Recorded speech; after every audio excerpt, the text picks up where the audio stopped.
PF passbook को देखने के लिए यूएन नंबर एक्टिवेट होना चाहिए और पासवर्ड बना होना चाहिए। अगर दो चीज़ें हैं तो आप पीएफ पासबुक देख सकते हैं।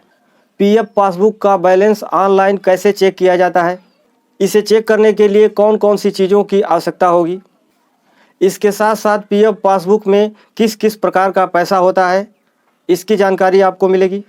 अगर आप एडवांस में अपना पीएफ का पैसा निकालना चाहते हैं तो कितना पैसा आप आसानी से निकाल सकते हैं, इस वीडियो में इन्हीं सारी चीज़ों की जानकारी आपको मिलेगी। अगर आपको हमारे मदद से सहायता मिलती है तो आप हमारे चैनल को ज़रूर सब्सक्राइब करें। तो चलिए आगे बढ़ते हैं। अपना पीएफ पासबुक कैसे देखा जाता है इसे जानते हैं।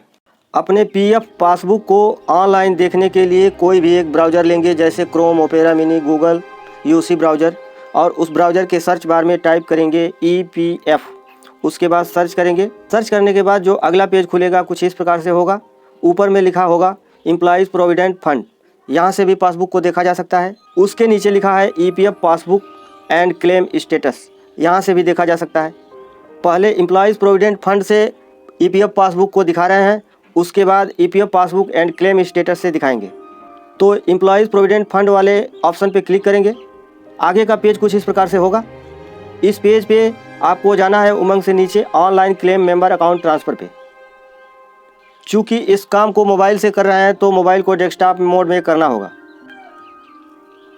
अब थोड़ा सा नीचे बढ़ेंगे, उसके बाद अपना यूएन नंबर, पासवर्ड और कैप्चा भर के साइन इन होंगे।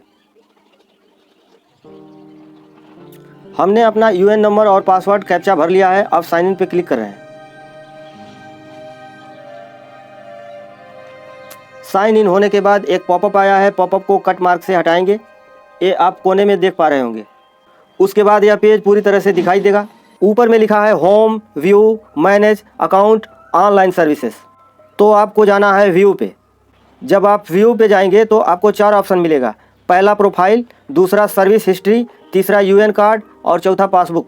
तो आपको पासबुक पे जाना है। अब यहाँ पे अपना यूएन नंबर और पासवर्ड भरना है और कुछ अंकों की गिनती है। यह गिनती अगर जोड़ने के लिए कह रही है तो जोड़ के उसके बगल वाले बॉक्स में लिखिए। अगर घटाने के लिए कह रही है तो घटा के उसके बगल वाले बॉक्स में लिखिए। जब आप यूएन नंबर, पासवर्ड और गिनती को जोड़ के लिख लेंगे तब लॉगिन होंगे। जब आप लॉगिन हो जाएंगे तो पेज कुछ इस प्रकार से दिखाई देगा। आपको थोड़ा सा नीचे बढ़ना है।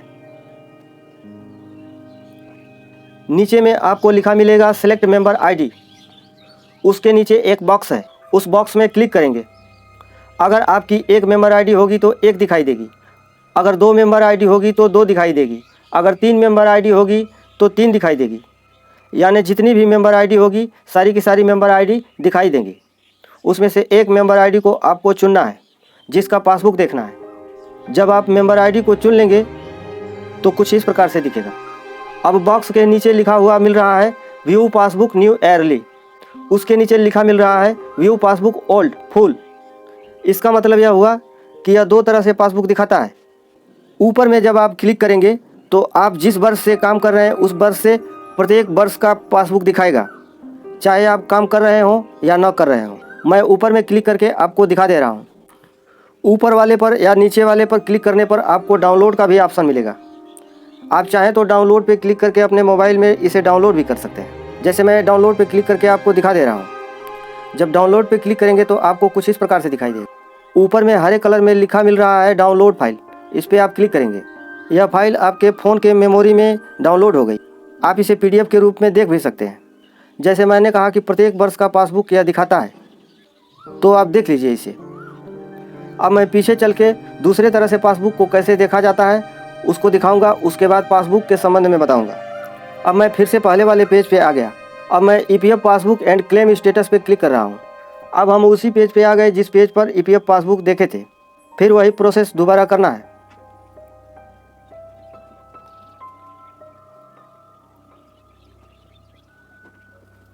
अब मैं व्यू पासबुक ओल्ड फुल पे क्लिक कर रहा हूँ। जब आप अपने पासबुक को खोलेंगे तो बिल्कुल बाईं तरफ किस किस महीने का PF कटा है उसे दिखाएगा। उसके बगल वाले खाने में विवरण लिखा हुआ है। यानी इसका मतलब यह हुआ कि आप जिस महीने में काम किए हैं उस महीने का PF जमा हुआ है, लेकिन कितने तारीख को जमा हुआ है उसके बगल वाले खाने में दिखाता है। आप देख पा रहे होंगे जमा निकासी दिनांक, डेट ऑफ क्रेडिट विड्रॉल, इसमें लिखता है। उसके बगल वाले में EPF वेतन है, आपका कितना पेमेंट बना था वो दिखा रहा है। उसी चीज़ को उसके बगल वाले खाने में भी दिखा रहा है। उसके बगल वाले खाने में जमा डिपॉजिट लिखा हुआ है। इसमें 2 खाने हैं, पहला है कर्मचारी अंशदान और दूसरा है नियोक्ता अंशदान। तो पहले वाले खाने में आपका जितना पीएफ कटा है वो दिखा रहा है और दूसरे वाले खाने में आपकी कंपनी या कॉन्ट्रैक्टर ने जितना पैसा जमा किया है वो दिखा रहा है। उसके बाद वाले 2 खाने खाली हैं। लास्ट वाला पेंशन अंशदान है, यानी जो पैसा पेंशन के रूप में जमा हुआ है वो दिखा रहा है। अब आप थोड़ा सा नीचे बढ़िए, नीचे में लिखा है INT अपडेटेड अप टू 31/3/2019। यहाँ पे हर साल पासबुक अपडेट होता रहता है और मार्च के महीने में जितना आपके पीएफ का ब्याज होता है उसको जोड़ दिया जाता है।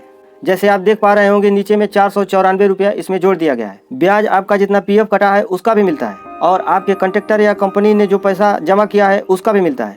कंपनी या कॉन्ट्रैक्टर वाले खाने में 153 रुपया जमा हुआ है। इस प्रकार आप अपना पीएफ पासबुक देख पाएंगे।